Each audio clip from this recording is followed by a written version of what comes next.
প্রথমে তো আসে ধারণাটা, কোনো ধারণা মনের মধ্যে আসে বা কোনো চিত্রকল্প আসে, তারপরে আস্তে আস্তে আমরা একটা কিছু চরিত্র তৈরি করা হয়, সংলাপ লেখা হয়, মিউজিশিয়ানগুলো ভাবা হয় এবং তারপরে একটা পুরো চিত্রনাট্যটা লেখা হয়। তো জীবনঢুলি প্রথম আমার কাছে এসছে যেভাবে একটা চিত্রকল্প হিসেবে, ইমেজ। তা হচ্ছে একজন মুক্তিযুদ্ধের সময় শেষের দিকে এক দরিদ্র ঢাকি একটা পুরো বাড়ি পুড়ে যাচ্ছে, সেই বাড়ির চারধারে সে পাগলের মতো ঢাক বাজাচ্ছে। এই ইমেজটা আমার কাছে প্রথম এসেছিল। এগুলো তো অবচেতনে ঘটে, কীভাবে আসে আমি ঠিক বলতে পারবো না। আর সচেতন যে বিষয়টা ছিল সেটা হচ্ছে যে আমি বাংলাদেশের নিম্নবর্গের হিন্দু সম্প্রদায় নিয়ে একটি ছবি তৈরি করতে চেয়েছিলাম, মুক্তিযুদ্ধে তাদের অভিজ্ঞতা নিয়ে। তো এই দুটো সংমিশ্রণই হচ্ছে জীবনঢুলি ছবিটি।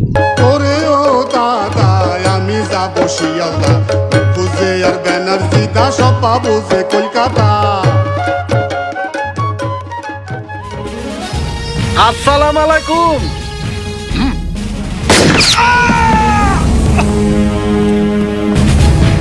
Attacken fahren!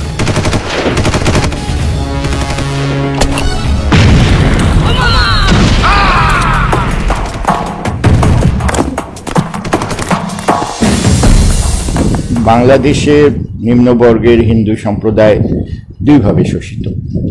একটা হচ্ছে সংখ্যাগুরু মুসলমানদের দ্বারা, তারা শক্তিশালী, আর একটা হচ্ছে যে নিজ ধর্মেরই উচ্চবর্ণের হিন্দুদের দ্বারা। তো দুঃখজনক যে আমাদের শিল্প, সাহিত্য, চলচ্চিত্র এদের কথা বেশি বলা হয় না, কিন্তু এদের সংখ্যাটা কিন্তু খুব কম নয়, লক্ষ লক্ষ। বাংলাদেশের দক্ষিণের জেলাগুলোতে গ্রামের পর গ্রাম এই নিম্নবর্গের হিন্দু সম্প্রদায়ের মানুষ বাস করে। মুক্তিযুদ্ধে এরা ব্যাপকভাবে গণহত্যার শিকার হয়।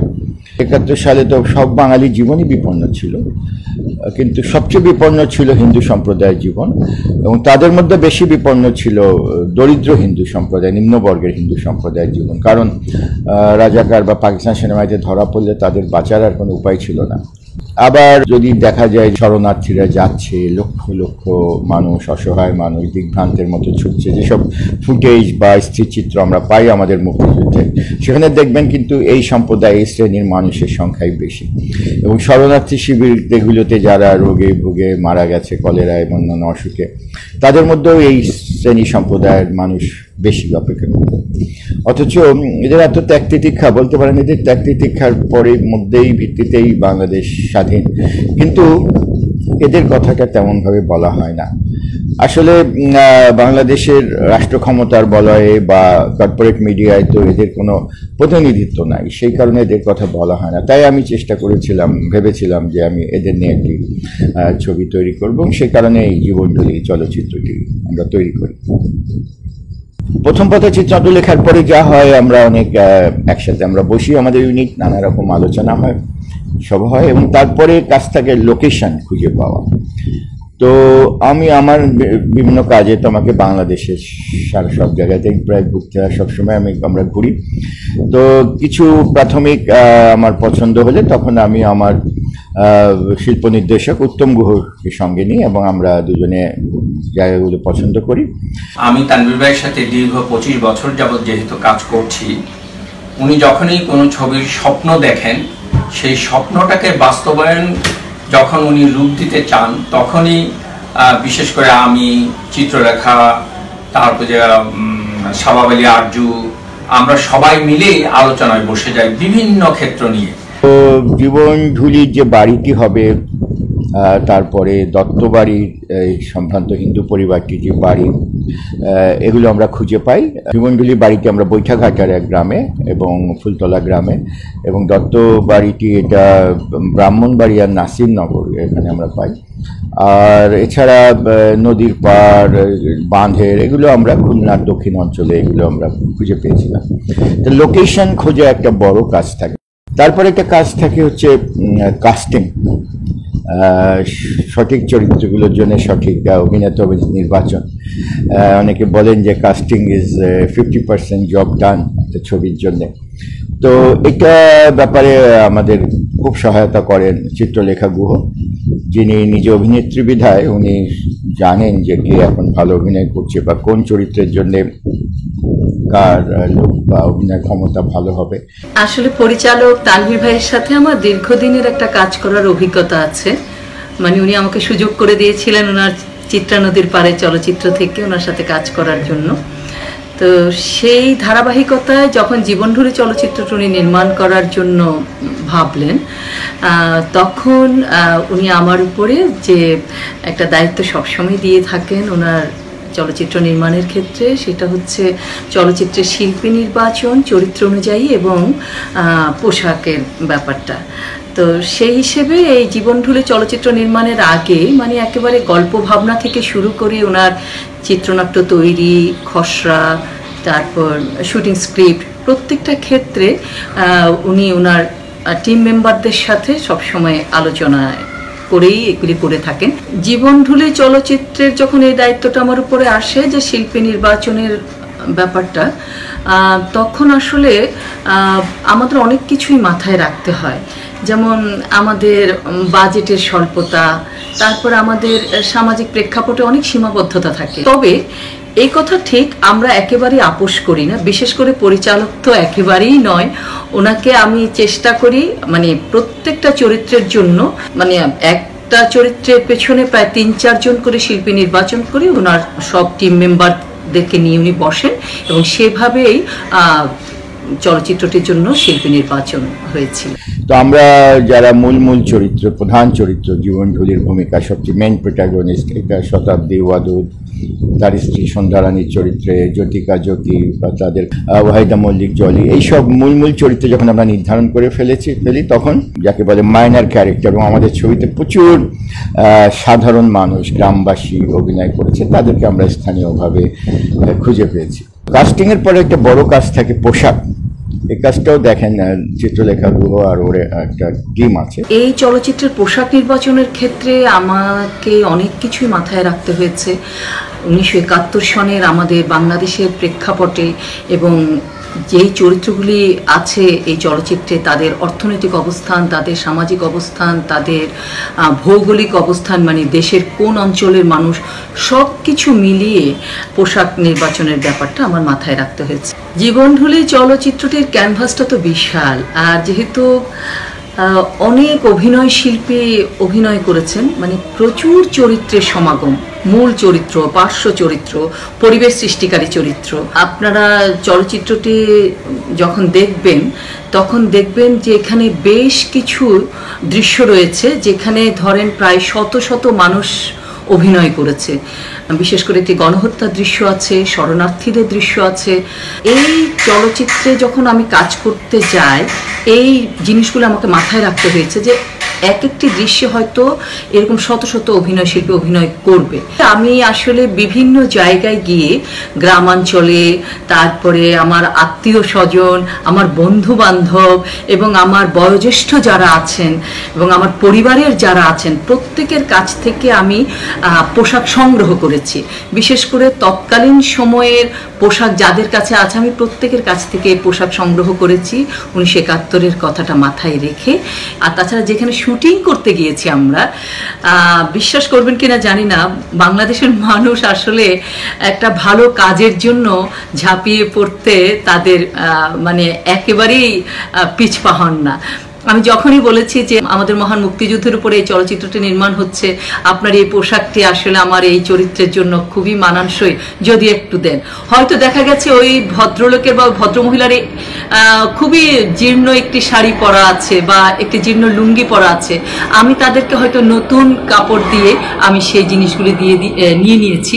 আরেকটা কাজ ছিল শতাব্দী ওদু, যে জীবনঢুলি অভিনয় করছেন, ওকে ঢাক বাজানো শেখানো।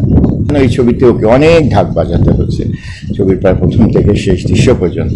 সেটা আমরা শতাব্দী ওদুকে কিছুটা প্রশিক্ষণ দেওয়ার চেষ্টা করেছি, পেশাদার ঢাকিয়ে এনে। এটাও আমাদের একটা কাজ ছিল। যেহেতু জীবনঢুলি ঢোলটাই বাজাতেন, সেই ঢোলটার জন্য আমরা যারা ঢোল তৈরি করেন তাদের সাথে দেখা করেছি, তাদের প্রক্রিয়ায় আমরা সেই ঢোলটা ওখান থেকে আমাদের মতো করে, যাতে ওজন কম হয় সেইভাবে আমরা সেই ঢাকটা তৈরি করেছি। একটি দৃশ্য আছে, আপনারা দেখলে দেখবেন যে যখন শরণার্থীরা চলে যাচ্ছে তার সাথে একটি যাত্রা দলও চলে যাচ্ছে। এই যে যাত্রা দলটা আমরা কিভাবে বোঝাবো? আমরা তো সেখানে লিখে দিতে পারবো না এটা যাত্রা দল, কিন্তু দর্শক যেন শরণার্থীর মিছিলে যেন বোঝাই যায় তাদেরকে দেখে এটা যাত্রা দল। তাহলে আমাদের কি করতে হয়েছে?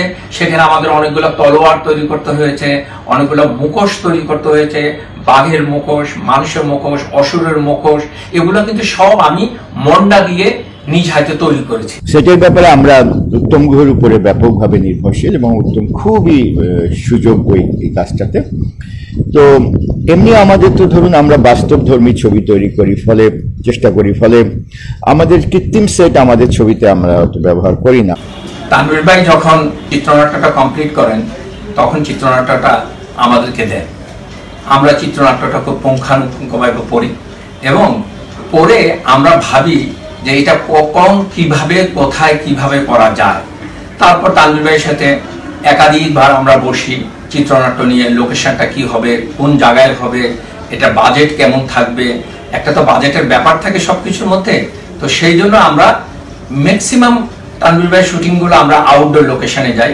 আর আউটডোর লোকেশন মানেই হচ্ছে একটি বৃহৎ একটি জায়গাকে কেন্দ্র করে আমাদের এই কাজটুকু এগিয়ে নিতে হবে, এই ভাবনা থেকে আমরা বিভিন্ন লোকেশন দেখে থাকি। জীবনধুলির বাড়িটি যেটা আমরা চিহ্নিত করেছিলাম এটাকে ব্যবহার করব, সেটাকে ৭১-এর যুগ উপযোগী করবার একটা ব্যাপার ছিল, সেটা উত্তম করেছিলেন।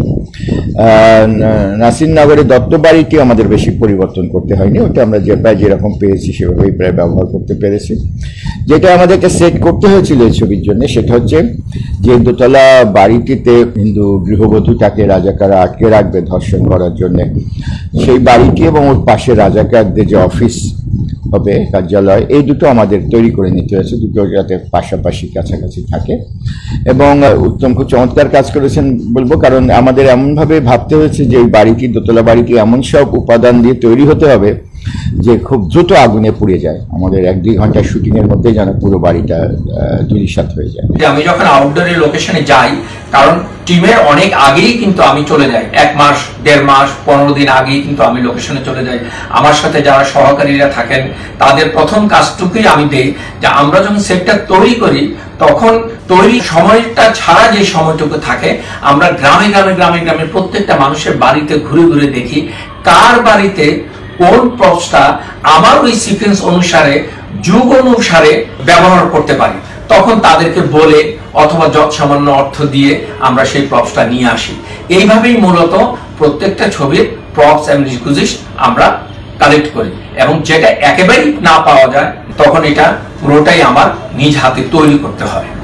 এই জীবনধুলির শেষ দৃশ্যটা আমার জীবনের একটি বিরাট স্মরণীয় ঘটনা ঘটে। এই প্রথম আমি আমার কোনো নিজ হাতে সেট, নির্মাণ সেট আমার নিজ হাতে আমি জ্বালিয়ে দিয়েছি।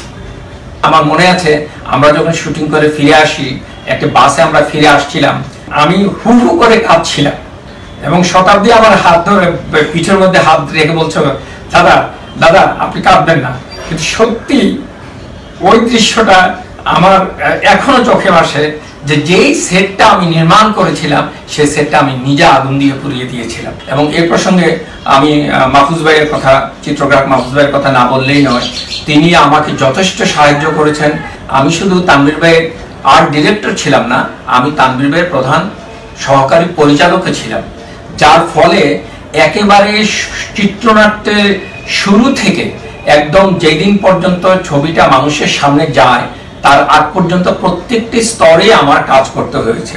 আমরা যখন শুটিংটা করে আসি তারপরে কিছু ইফেক্ট সাউন্ডের প্রয়োজন হয় এবং সেই ইফেক্ট সাউন্ডগুলা আমি সম্পূর্ণ আমি এবং আমার দল একসাথে হয়ে আমি স্টুডিওতে প্রত্যেকটা সাউন্ড আমি নিজের হাতে করেছি। জীবনধুলি চলচ্চিত্রে আপনারা নিশ্চয় লক্ষ্য করেছেন একটা জীবন নামে যে একজন ঢাকি, তার জীবনকে ঘিরেই মূলত এটা। আর ঢাক বা ঢোল নিয়ে কাজ করার অভিজ্ঞতা আমার এই প্রথম। এই জন্য আমি সহযোগিতা পেয়েছি আমার একজন মিউজিশিয়ান নিখিল এবং মহাদেব ঢাকি। জীবনধুলির যে ঢাক বাজানো শিখিয়েছিলেন মহাদেব ঢাকি, উনি বেশ কিছুদিন আমাদের সাথে ছিলেন। তিনি শুধু আমাকে সহযোগিতা করেননি, জীবনধুলি অর্থাৎ যে অভিনয় করছে যে প্রধান চরিত্র তাকে কিভাবে ঢাক বাজাতে হয়, ঢাক বাজাবার সময় মুভমেন্ট গুলো কেমন হয়, পায়ের স্টেপিংস গুলো কেমন হয়, এই জিনিসগুলো তিনি শিখিয়েছেন। কোনো কোনো ক্ষেত্রে কোন জায়গায় গান ব্যবহার হতে পারে, কোন জায়গায় মিউজিক ব্যবহার হতে পারে, কোন জায়গাটা শুধু মিউজিকের উপরেই থাকবে, এই বিষয়গুলো যখন খুব স্পষ্ট হয়ে যেত আমরা সুরকে নিয়ে বসতাম, এক এক ধরনের সুর তৈরি করতাম, তানভীর ভাইকে শোনাতাম। এই ভিতর থেকে যে সুরটাকে প্রধান বলে মনে হতো সেই সুরটাকে আমরা স্বরলিপি করে আলাদা করে রাখতাম। মায়ের মাটির আঁচল ছেড়ে পথ করেছি সাথী, চোখের জলে নদী গড়ে দুঃখ সাগরে ভাসিবি কই তুমি। এই চলচ্চিত্রে বেশ কটা গান রচিত হয়েছে, যার বেশিরভাগই তানভীর ভাই নিজেই লিখেছেন, সুর আমি করেছি। আর একটা গান আমরা সংগ্রহ করছি দুর্গা বিসর্জনের সময় যে প্রাচীন একটা লোকগীতি আমরা পেয়েছিলাম, সেটাকে নিয়ে ব্যবহার করি। যদিও সেটা কণ্ঠে ব্যবহার হয়েছে, আবার তার সুর আবার বিভিন্ন সময় ইসরাজে বেরিয়েছে, বাঁশিতে বেরিয়েছে।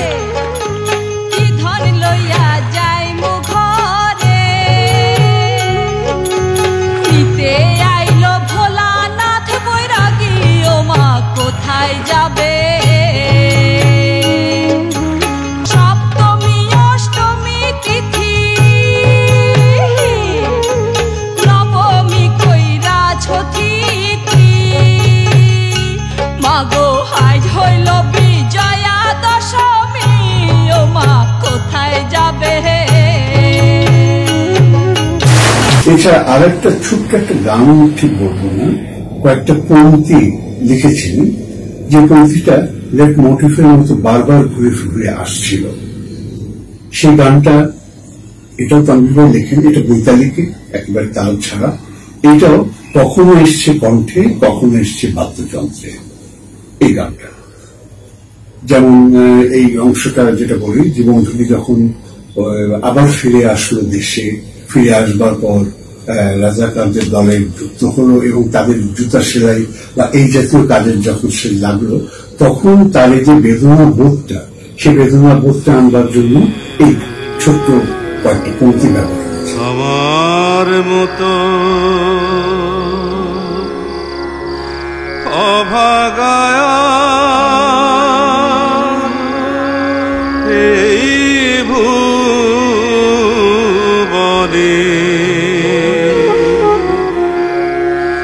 কে আছে বলো। আশা করি এটা বেশ বেদনা তৈরি করতে পেরেছে, তার ভেতরকার যে কষ্টটা সেটাকে বের করতে পেরেছে। জীবনভুলির একটা বিশেষ অভিজ্ঞতা আমি বলবো, বড় আমাদের অভিজ্ঞতা আমাদের সবার জন্য, এত বিশাল সংখ্যক এক্সট্রা অভিনেতা অভিনেত্রী, শত শত, এবং এরা কারোর অভিনয় সম্বন্ধে ধারণা নেই, ক্যামেরা সম্বন্ধে ধারণা নেই, সাধারণ গ্রামবাসী। এদেরকে সংগ্রহ করা এবং এদেরকে তাদের কাজগুলো করানো আমাদের দুটো দৃশ্যের জন্য এগুলো খুব দুটো প্রয়োজন হয়েছিল। এত শত শত মানুষ, একটা হচ্ছে শরণার্থীরা যাচ্ছে সেই বাঁধের উপর দিয়ে যাচ্ছে, সে নদীর পাড় দিয়ে যাচ্ছে, 71 সালে যেরকম গেছে হাজার হাজার মানুষ, তাদের টোপলা টুপলি বসকা বুসকি নিয়ে অসহায়ের মধ্যে হেঁটে যাচ্ছে ঘোরের মধ্যে। আর এইটা দৃশ্যের জন্য আমাদের প্রচুর মানুষ প্রয়োজন ছিল। আরেকটা হচ্ছে চুকনগর গণহত্যায়, যেখানেও আমাদের হাজার হাজার মানুষের প্রয়োজন ছিল। যেটা আমরা শুটিংয়ের আগে ওই গ্রামাঞ্চলে ঘুরে ঘুরে চারপাশে মানুষদের উদ্বুদ্ধ করে এ ব্যাপারে আমাদের স্থানীয় মানুষজনের সহায়তা করেছেন, এবং মতুয়া সম্প্রদায়, যে উপসম্প্রদায় আছে নিম্নবর্গের হিন্দুদের মধ্যে, তাদের নেতারা আমাদের অনেক সহায়তা করেছিলেন এবং দলে দলে মতুয়ারা এসেছিলেন এই ছবিতে অংশ নেবার জন্যে। এবং এরা খুবই ভদ্র, বিনয়ী এবং খুবই সহযোগিতামূলক। সেই কারণেই একই কাজ বারবার করতে হয়েছে, মাইলের পর মাইল তাদের হাঁটতে হয়েছে। সেই কারণে এই দৃশ্যগুলো শ্যুট করা সম্ভব হয়েছে। এই গণহত্যাটা নিয়ে সবসময় আমি চেয়েছি যে এটা পুনঃসৃষ্টি করতে পদ্মায়। তো সেই লক্ষ্যে আমরা চুকনগর গণহত্যাটা আবার সৃষ্টি করার চেষ্টা করি। বুড়িভদ্রা নদীটি এখন অনেক শীর্ণ হয়ে গেছে, নদীটি অনেক ছোট হয়ে গেছে, কিন্তু বাজারটা প্রায় আগের মতোই আছে। তো ওই বাজারটাকে কেন্দ্র করে এই গণহত্যাটা আমরা শুটিং করি এবং ওই হাজার হাজার এক্সট্রা অভিনেত্রী অংশ নেন এবং বাংলাদেশ সেনাবাহিনীর সহায়তা পাই বলে আমাদের পক্ষে বিষয়টা শুট করা সম্ভব হয়েছিল।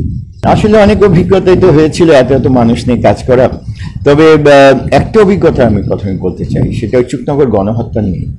ছবিটি যারা দেখেছেন তারা দেখবেন যখন একটা দৃশ্য আছে যে একটি নারী মারা গেছেন, মৃত মা, এবং একটি শিশু তার বুকের দুধ খাবার বা বুকের উপর শুয়ে আছে। তো এটা বাস্তব, এটা হয়েছিল ওই চুকনগর গণহত্যায়, প্রত্যক্ষদর্শীরা বলেছে। তা আমরা পর্দায় ওটা দেখিয়েছি। তা ওই যে বাচ্চা একটি শিশুটি, সে একটি মেয়ে, সে একজন মুসলিম কৃষক তাকে উদ্ধার করে এবং লালন পালন করে। তাকে আমি চিনি, সে মেয়েটির নাম, এখন সে নারী, তার নাম সুন্দরী রাজকুমারী। তো এই সুন্দরী খুবই দরিদ্র নারী, এখন মাঠে ঘাটে কাজ করে। তা আমি যখন 1971 প্রামাণ্যচিত্রটি গবেষণার জন্য চুকনগর নিয়ে কাজ করেছি, তখন থেকে আমি সুন্দরীকে চিনি, সেও আমাদেরকে চেনে। তো আমরা যখন যুবঞ্জলি ছবি করতে গেছি, সে আমাদের সঙ্গে দেখা করেছে। তো আমি শুটিংয়ের দিন খেয়াল করছি, তখন তো অনেক মানুষ, আমরাও খুব ব্যস্ত, সব দৌড়াদৌড়ি চলছে, ছুটাছুটি করছে, শরণার্থীরা যখন পাকিস্তান সেনাবাহিনী গুলি করে করে মারছে তাদের। হঠাৎ আমি দেখি সে ভিড়ের মধ্যে সুন্দরীও দৌড়াদৌড়ি করছে, ছুটাছুটি করছে, মানে সেও ওই ওদের একজন হয়ে গেছে। এবং আমার একটা অদ্ভুত অনুভূতি সৃষ্টি হলো মনের মধ্যে। ওকে কিন্তু আমরা বলিনি, ও নিজের উদ্যোগে, নিজে ভালোবেসে কাজ এসছে। ওর বাবা মা আজ থেকে 40-45 বছর আগে ঠিক ওভাবেই এইভাবে প্রাণে বাঁচার জন্য ছুটাছুটি করেছে এবং মারা গেছে।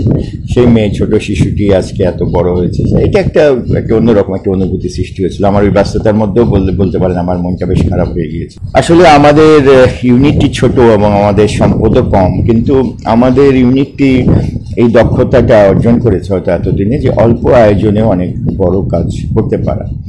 আসলে আমাদের পুঁজি নির্ভর কাজ নয়, মানে ক্যাপিটাল ইন্টেন্সিভ নয়। আমাদের বিকল্প সিনেমাটাই হচ্ছে লেবার ইন্টেন্সিভ, শ্রমঘন, পুঁজি ঘন না।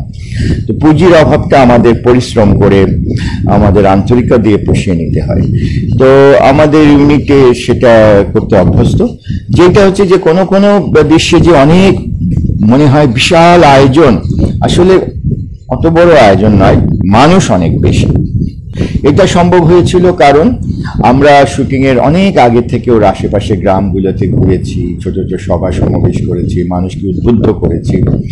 মুক্তিযুদ্ধের ছবি বলে মানুষ খুব এগিয়েও এসছে, অনেকেরই অভিজ্ঞতা হয়েছিল, তাদের নিজেরাও হেঁটেছে, তারা 71 সালে শরণার্থী হিসেবে, বা তাদের বাবা মা হেঁটেছে, তারা সে গল্প জানে, ফলে খুব আন্তরিকতা নিয়ে তারা এসছেন। আরেকটা বিষয় হচ্ছে, আমি একসময় ওই অঞ্চলে, খুলনার বৈঠাঘাট অঞ্চলে বা বামপন্থী রাজনীতির কাজে অনেক থেকেছি, ঘুরেছি, অনেক পরিবারকে আমি চিনতাম, তারা এগিয়ে এসছেন, তারা নানাভাবে সহায়তা করেছেন।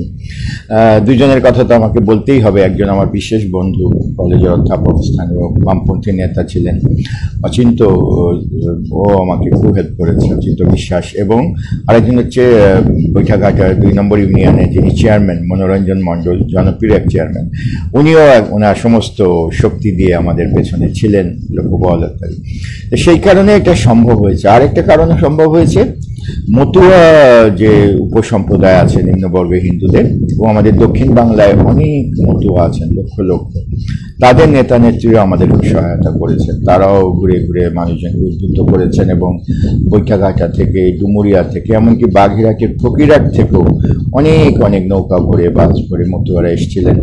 এবং আগে যেটা বলেছি, তারা খুব বিনয়ী, তারা খুব সহযোগিতামূলক এবং তারা খুব আন্তরিকভাবে কাজ করেছেন।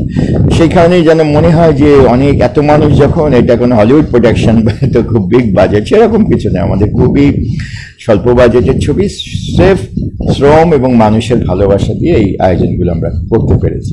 আর আমাদের ইউনিটের মধ্যে ইতিমধ্যে অনেকের বেশ দক্ষতাও আছে। মৃত্যুঞ্জয়ের কথা বলবো, সগির মোস্তফা, রানা মাসুদ, এদের দক্ষতাও আছে। আমাদের সিনেমাটোগ্রাফার যিনি ছিলেন মাহফুজুর রহমান, এরা মানুষদের সঙ্গে ভালোবেসে, উদ্বুদ্ধ করে, অনুপ্রাণিত করতে পারতেন এবং অনেক মানুষকে এইভাবে আমরা কাজ করাতে পেরেছি ক্যামেরার সামনে।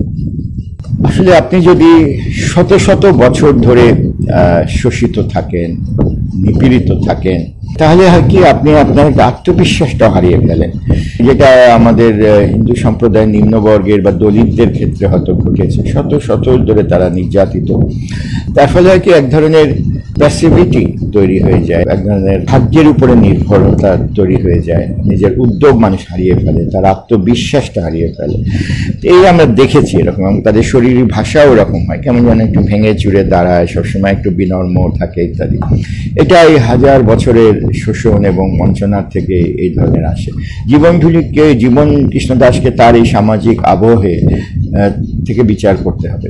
সে কোনো হিরো না, সে কোনো মুক্তিযোদ্ধাও না, সে একজন দরিদ্র ঢাকি, যে কোনোভাবে ওই ৭১-এর করাল সময়ে চারদিকে হত্যা, গণহত্যা, ভয়াবহ নৃশংস ঘটনার মধ্যে সে শুধুমাত্র নিজেকে, অস্তিত্বকে বাঁচিয়ে রাখার, টিকিয়ে রাখার চেষ্টা করে।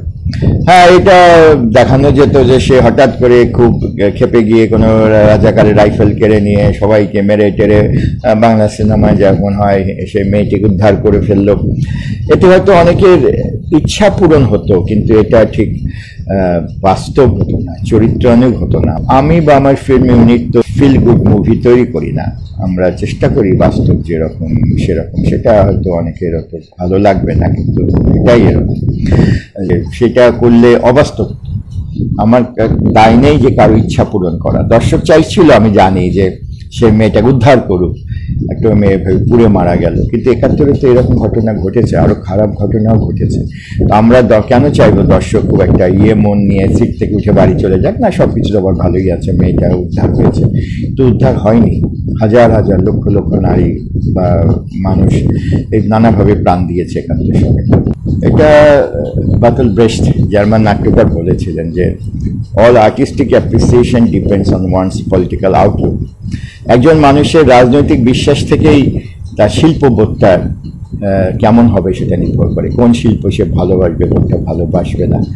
তো এখন যেহেতু জীবনঢুলির একটা প্রায় একটা বিষয়টা একটা হিন্দু পরিবার, প্রধান মূল চরিত্র প্রোটাগনিস্ট হিন্দু, পরিবারটি হিন্দু, গ্রামবাসীরা অধিকাংশ হিন্দু, যারা নিহত হচ্ছে তাদের একটা বড় সংখ্যক হচ্ছে হিন্দু। ফলে এদেশে যারা সাম্প্রদায়িক দৃষ্টিভঙ্গি দিয়ে সব কিছু দেখেন, বাংলাদেশে তাদের সংখ্যা কিন্তু খুব বেশি। তাদের এই ছবি ভালো লাগার কোনো কারণ নেই। তারা প্রথমেই এটা হিন্দু না মুসলমান নেন, এইসব নিয়ে এত ব্যস্ত থাকেন, এবং এত এত হিন্দু মানুষ দেখে তাদের এই ছবি আর ভালো লাগে না। তো আমাদের তাতে অসুবিধা না, কারণ আমরা তো সাম্প্রদায়িক মানুষের জন্য ছবি করি না। হ্যাঁ, আর একটা দ্বিতীয় কারণ, কেউ হয়তো প্রশ্নটা করতেও পারেন যে সেটা হয়তো কিছুটা ভ্যালিড, যে ৭১-এ কি শুধু হিন্দুরাই মারা গেছে, মুসলিমরা মারা যায়নি? প্রচুর মারা গেছে। এবং প্রত্যেকটা ছবির তো একটা আলাদা প্রেক্ষিত থাকে, এবং এই ছবিটির বিষয়বস্তু হচ্ছে একটা হিন্দু ঢাকি, তার পরিবার, তার যে সামাজিক আবহ, তার গ্রামের অধিকাংশ মানুষ ওই সম্প্রদায়ের, এবং দক্ষিণ বাংলায় বহু গ্রাম আছে এখনো যেখানে হিন্দুরাই সংখ্যাধিক, এবং চুক্তনগর গণহত্যায় কিন্তু বেশি মারাও গেছেন হিন্দুরা। ফলে ওরা প্রাধান্য পেয়েছে পর্দায় এবং সংলাপে ইত্যাদি। ওই মিলিউটা আমরা তুলে ধরেছি। তো আবার যখন আমরা অন্য ছবি বানিয়েছি, নদীর নাম মধুমতি বা রাবেয়া, সেখানে মুসলিমদের উপরে হত্যা ও জনহত্যাও আমরা অনেক দেখিয়েছি। কিন্তু অনেক মানুষ ওইটা দেখেই আবার বলে জীবনঢুলি যে শুধু হিন্দুদের মারা আছে ইত্যাদি। তো যারা সিনেমায় বা শিল্পে প্রথমে অত হিন্দু মুসলমান খুঁজতে থাকে, তাদের আমাদের ছবি ভালো লাগার কোনো কারণ নেই। কিন্তু দুঃখজনক যে এই ধরনের সংখ্যার মানুষ আমাদের উপমহাদেশে এখন খুব বেশি বেড়ে যাচ্ছে, যে ধর্মের ভিত্তিতে শিল্প বিচার করা। জীবন কৃষ্ণ দাস সবার উপরে সে একটা শিল্পী, এবং ঢাকটা তার শিল্প উপাদান। এবং দেখবেন যে যখন ওই চরম প্রতিকূল অবস্থায় সে তার ঢাকটা বাঁচিয়ে রাখার চেষ্টা করে, এবং তার স্ত্রী যুদ্ধের সময় একসময় বলছে, যখন স্ত্রী মারা যাওয়ার আগে, যে ও ঢাক নিয়ে যাচ্ছে, বলছে যে এই যুদ্ধের সময় তুমি ঢাক নিয়ে কোথায় যাও, কে তোমার ঢাক শুনবে? তখন ও বলছে যে আর তো কোনো কাজ শিখেনি, মানে এই ঢাকটাই তার অস্তিত্ব একই সঙ্গে। তো তাই আমরা দেখি যে ওই খুব করাল সময়ে যুদ্ধে যখন চারিদিকে নানা রকম খারাপ ঘটনা ঘটছে, ওই বৃষ্টির মধ্যে বা খুব ইয়েতে ওর ঢাকটা ধুলা মোছে বা বৃষ্টির পানি থেকে রক্ষা করার চেষ্টা করে, আপ্রাণ চেষ্টা করে ওর ঢাকটাকে রক্ষা করার। ওটাই ওর প্রাণভোমরা বলতে পারেন। এবং তাই যখন যুদ্ধের শেষের দিকে যখন মুক্তিবাহিনীরা বিজয়ী হচ্ছে, তারা গ্রামে ঢুকে পড়েছে, মুক্তি আর খুব কাছে এসে গেছে, আমরা দেখলাম কিভাবে ও রাজাকারদের দেওয়া ওই কৃত্রিম চকচকে ড্রামটাকে লাথি মেরে সে তার ওই পুরনো আদি ঢাকটা নিয়ে আবার ছুটে বেরিয়ে গেল। তো ওই ঢাকটা অনেক কিছুর প্রতীক হয়ে ওঠে। আসলে অনেকে মনে করেন যে যেহেতু দুর্গাপূজায় বাজানো হয় বলে ঢাক বোধহয় হিন্দুদের কোনো বাদ্যযন্ত্র। আসলে বাদ্যযন্ত্রের তো আর হিন্দু মুসলমান হয় না, আর বাদ্যযন্ত্রই সেটা। আর ঢাক কিন্তু এদেশে হিন্দু ধর্ম প্রতিষ্ঠা হওয়ার আগে বা দুর্গাপূজা চালু হওয়ার আগে থেকেই ছিল। এই যে চামড়ার ঢোলক জাতীয় এই রকম একটা বাদ্যযন্ত্র সেই আদিম কৌমযুগেই বাংলাতে ছিল। আফ্রিকায় এখনো অনেক আছে, জায়গায় আছে, যেখানে কোনো সভা সমাবেশ করতে গেলে, কোনো ঘোষণা দিতে গেলে, বাজার হাটে, তখন এই ধরনের একটা বাদ্যযন্ত্র ব্যবহার করা হতো, এই ঢাক ঢোলের মতো। তো এটা খুব আদি আমাদের একটা লোক সংস্কৃতির, লোকসঙ্গীতের একটা বাদ্যযন্ত্র সেই কৌম যুগ থেকে। তো আমি মনে করি সেই দৃশ্যে যে ওর ঢাক বাজানো, অনেকে তো হয়তো বলতে পারেন যে প্রতিবাদ করেনি কেন, কিন্তু ওটাই ওর প্রতিবাদ ছিল। যেভাবে যখন সে উঠে দাঁড়ালো ঢাকটা নিয়ে, প্রথমে ধীর লয়ে, তারপরে খুব দ্রুত লয়ে ওই আগুনে পোড়া বাড়ির চারদিকে বাজাচ্ছে। এবং যারা ঢাকের বোল বা লয় সম্পর্কে ধারণা আছে জানবেন যে সে বিসর্জনের বাজনা বাজাচ্ছে, আবার আগমনের ইঙ্গিতটাও রাখছে। এবং নেপথ্যে তখন গান ছিল যে ঢাক তুমি বাজো বাংলার ঘরে ঘরে। এবং এই যে একটা সংখ্যালঘু যুগ যুগ ধরে নিপীড়িত হচ্ছে আমাদের দেশে, তাদের যে ক্ষোভ দুঃখ বেদনা আমরা প্রত্যেক সব মর্মান্তিক অভিজ্ঞতার মধ্য দিয়ে তারা গেছে। ফলে এই জীবন ঝুলির এরকম উন্মুক্তের মতো ঢাক বাজানো, এটা আমার মনে হয় এসবের বিরুদ্ধে একটা প্রতিবাদ। সে বন্দুক পিস্তল নিয়ে প্রতিবাদ করেনি বটে, কিন্তু তার যেটা অস্ত্র, তার ঢাক, তার বাদ্যযন্ত্রটা নিয়ে সে প্রতিবাদ করেছে।